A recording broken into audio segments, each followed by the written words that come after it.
Good afternoon, guys. So, first of all, thanking patient and patient attenders for giving the permission for this medical purpose video, and thank you. Aram Makkore. So, today we'll discuss something about upper GI bleed. So, she is a 45-year female patient.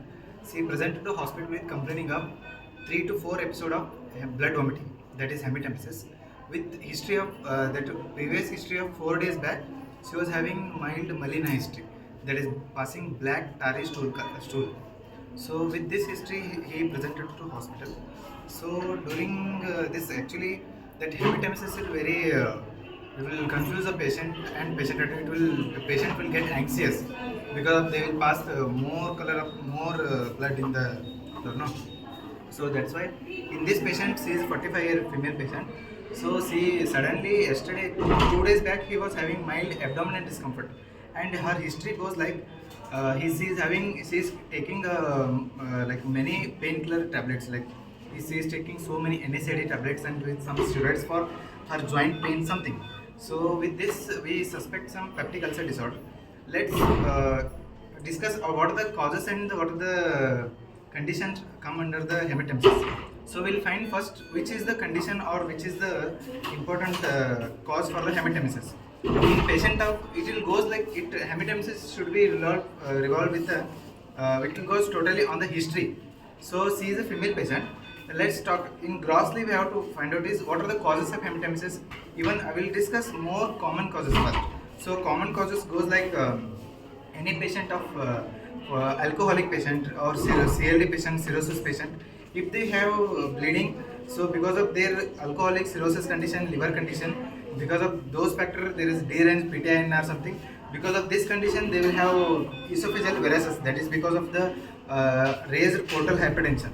Because of this condition, they may have hematemesis. That too, hematemesis secondary to esophageal varices. That is called variceal bleed. So in this condition, if the history of alcoholic and everything CLD patient, so it will go towards the esophageal varices. If the patient is non-alcoholic patient with like he is not having any risk factor that is of esophageal varices or portal hypertension, in this patient you just see this example because she is a female patient, she is not related to any alcohol and she is not related to CLD disorders, any liver disorders, any PTR and DN disorders, nothing is there. So how she got this much vomiting? I asked her vomiting content. So it is a full of clots. It is coming around 2 to 300 ml. So if you just think that 2 to 300 ml blood she is passing means it is so danger. Because what happens if the patient is actually it will how to first I will discuss how to evaluate the patient or if the patient presented in casualty, what you have to see and how to proceed. In the patient is present casualty, we have to assess all the vitals first, whether she is conscious or not. If she is unconscious, I will relate it to the conscious conditions now. If she is unconscious, if he or she, if he is unconscious with alcoholic condition, what you have to suspect is it may be because of if it is a case of what you call as CLD, chronic liver disorders.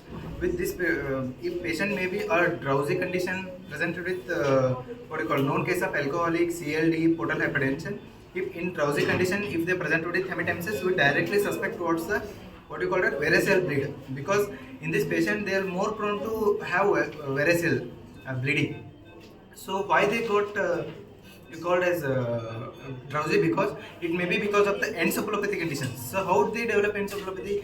Because of the continued chronic bleeding inside the vessels, inside the esophageal something, they will go to the stomach and they will go to intestine. So blood is nothing but it's an albumin. It will have some growth in the intestine. It will because of the blood going in the intestine and it will stasis for more time. It will stays around 12 to 24 hours, that is 1 to 2 days. If it is stasis in the intestine, it will form the secondary infection that will called it will goes to ammonia will develop.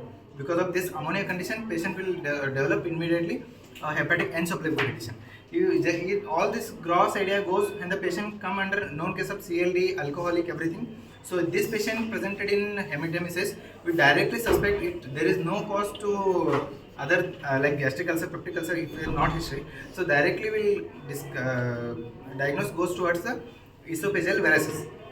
So if the patient is conscious, nothing to worry. If the patient is conscious, what you have to do? We have to ask the history. So what history how to ask? Is it an alcoholic patient? Is it any history of CLD, ALD, or any history of portal hypertension? Is he on any medicines?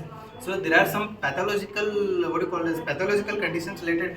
If the patient is having taking a ecosprin or any warfarin tablet for any other condition, if the patient is having atrial fibrillation or any other cardiac disorders, any other disorders like a stroke, anything. So if they are already on antiplatelet medicines or anything, so blood thinners, they may present with hematemesis. So this is one history to be asked. And one more thing, history what you have to ask is the history of any what you call gastritis, is the history of any gastric ulcer, any peptic ulcer history. Because in the patient of known case of gastric ulcer, peptic ulcer, they more likely to form the hematemesis secondary to what you call it, peptic ulcer bleed. So C is presented with peptic ulcer bleed, and now I will go towards the first one is conscious that have arranged. Now if the patient is conscious, we have to ask all the conditions. Next we have to go for the ABCD management. Airway is clear or not? How the airway clear? If the patient is having unconscious patient, if they are gurgling sounds, if they are vomiting, what is blood vomiting, they may form. If the patient is having reduced what you call it, the patient is in drowsy stage, or any is her condition is like mild, even mild drowsy, we have to intubate. Because intubate, why? Because they will form the secondary pneumonia because of the aspiration. Patient will develop the blood aspiration to the lungs. So that's why they may develop aspiration pneumonia, and that's why you have to intubate. Anything GCS less than 7 should be intubated. So in this patient, anything like if they are having mild drowsiness with hepatic encephalopathy and they are bleeding, means immediately you have to intubate. Because if you are not intubated, they may we don't know inside the bleeding. If they vomit, they will go for the aspiration, and this will be worsen the condition. And next thing will be airway, have to assess. Next thing, breathing point. If how the breathing, their breathing pattern is normal or not, we have to see. If the breathing pattern is normal, we have to suspect, we have to think that yes, his airway breathing is okay. So there is nothing harm related to airway. So what you have to do is, we have to, if the patient is, let's assume, if the patient is having breathing problem like he's in tachypnea, hypotension, and tachycardia, we have to suspect because of this patient is in shock. Maybe blood loss, there is a huge blood loss, that the patient may be in shock. So how we have to assess mild tachypnea and mild is getting hypotension, tachycardia, anything, these are all the signs for the shock. So we have to assess the next condition. One more is circulation part. So for what you have to do for the circulation, we have to check the BP. If the any patient having low BP, so what you have to do is we have to see for the tachycardia. And there is one in this condition, one important thing to be discussed is, actually in CLD patient, they will for the CLD and portal hypertension, outside they will prescribe will drug of choice will be propranolol, that is beta blocker. So this beta blocker everything definitely it masks the condition of what you call as hypotension, tachycardia. Because as the patient is in hypotension with tachycardia, this patient is going under the shock. But because of they are taking propranolol, so this condition will like mask the tachycardia. So patient may have normal heart rate also. So one thing have to do, if the patient is hypertension, normal heart rate, immediately have to ask the history for any, is he taking any tablets for the any what you call as portal hypertension, propranolol or anything, this to be ruled out. So this is circulation part, and any disability to be ruled out. So in this patient I will only discuss, one is because of the esophageal varices, that is a patient of alcoholic. One more is because of the gastric ulcer disorder. How to assess the patient purely a gastric or purely a peptic ulcer disorder? Because first of all, they will not have a history of any what do you call it? First of all, they will not have a history of alcohol. They will not have a history of any other conditions. That's why directly they way goes towards the condition of peptic ulcer disorders. In this patient, she is having history of chronic gastritis, and she is having history of taking some NSAID tablets. That's why we directly goes towards the what you call as diagnosis goes towards the peptic ulcer bleed. So what you have to do is, in the whether one more question for everyone is whether to put a Riles tube in the patient of any hematemesis or not. So what you have to do is, if the patient is having bleeding because of the esophageal varices, there is no need to put the RT or the Riles tube for suctioning everything. If the patient is developing this hematemesis because of the peptic ulcer disorder or anything, then you have to put, because if you not put the RT, so it will blood will be stasis in the stomach and it will goes to the intestine. They may develop an encephalopathy. That's why in patient of peptic ulcer disorders, we have to suction, and we have to do suction the blood and clear the stomach, or we have to give. So this is the RT condition. One more thing, what's the treatment? So in this patient, if the patient is having a gastric or peptic ulcer disorders or any esophageal varices, we have to give first. We have to reduce the proton pump inhibitor have to be given, that is pentaprozole injection. In normal patient, will give 40 mg BD something. In this patient we have to give 80 mg stat and infusions to be started, that is 8 ml per hour infusions to be started. And one more drug of choice is octreotide. Octreotide injection is it will help to reduce the portal hypertension. It is more helps in the patient of what you call a CLD patient, which the patient may develop esophageal varices. In this condition, this octreotide will help. It will help by reduce the splanchnic blood supply constriction and reduce the blood supply to be like it will reduce the portal hypertension, and it will act as one of the PPI drugs. So that's why this is to be given in the patient of esophageal varices. In peptic ulcer disorder can be given, but it is not so much useful. In peptic ulcer disorder, pentaprozole is a very useful. And next step we have to do is these are the medications, and other thing to be ruled out according to the you have to see the reduced HB. So admission time for HB is something 10, and after 2 to 3 days, because of the drastic low HB, that is 7 and something, we have to infuse the blood. So for treatment also, if the patient is having hematemesis or bleeding, they are losing the fluid and they are losing blood, we have to give immediately we have to arrange the blood. So in this condition, if the blood is getting too late and the patient is in shock, we have to give the fluids. How we have to give fluid is like we have to give the first fluid challenge. We have to give. We have to give 250 ml of the fluid. There is something NS we have to give. Preferably can use. So if you give fluid challenge, how to do fluid challenge? 250 ml you have to give and wait for the whether the BP will increase or not. If it is not increasing, then 1 liter fluid to be given. If it is increasing, it is better, good sign. You have to go for the fluid resuscitation until we will get the blood. So blood is the ultimate choice to be given. And one more thing is, in patient of CLD, esophageal varices, when to go for the endoscopy. In patient of gastric ulcer, when to go for the endoscopy.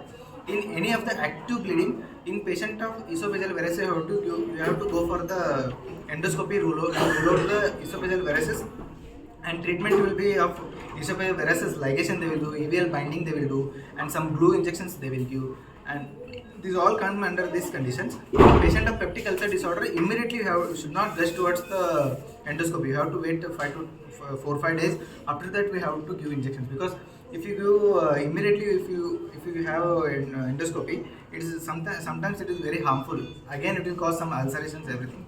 That's why it is to be given. In this patient, she is the 3rd day of admission. She is completely fine. She developed 300 ml, more than 300 ml quantity of hematemesis, and she is having history of, is not having any alcoholic related. She is having history of taking NSAIDs, and she is having history of gastritis. So directly goes this condition directly goes toward the peptic disorder, peptic ulcer bleed. That's why we treated with very nicely with pentaprozole and octreotide and injections, and some we have managed the hypotension, fluid part, shock part we have managed, and everything has been nice. Only thing in nutshell we have discussed only hematemesis. It may be alcoholic or non-alcoholic. If it is an alcoholic, we have to see recent history of any hematemesis. If it is a recent history of hematemesis, most likely to cause of esophageal varices. And if it is non-alcoholic, if they are having history of taking long time NSAIDs, gastritis problem, it's likely to go towards the peptic ulcer disorders, and this thing to be looked. And whom to assess something like if the patient is already on antiplatelets and blood thinners, in those conditions we have to think about extra. We have to do some efforts. So only thing is if they're actually in CLD patient for management also, if they are having hematemesis or anything, we have to give prevent the secondary encephalopathy prevention. You have to do that is if they are if you find any infection, rifaximin to be given, and for the stool to be passed immediately to be ruled out, we have to give lactulose syrup for the, it will cause some it will pass the stool easily. And one more thing is perinom can be given, that is a prokinetic, it will help to reduce. Perinom actions will do two work. When for the endoscopy, it will easy to go endoscopy if you give perinom. And one more thing is it will act like a prokinetic agent. So that's why you have to give. And thank you.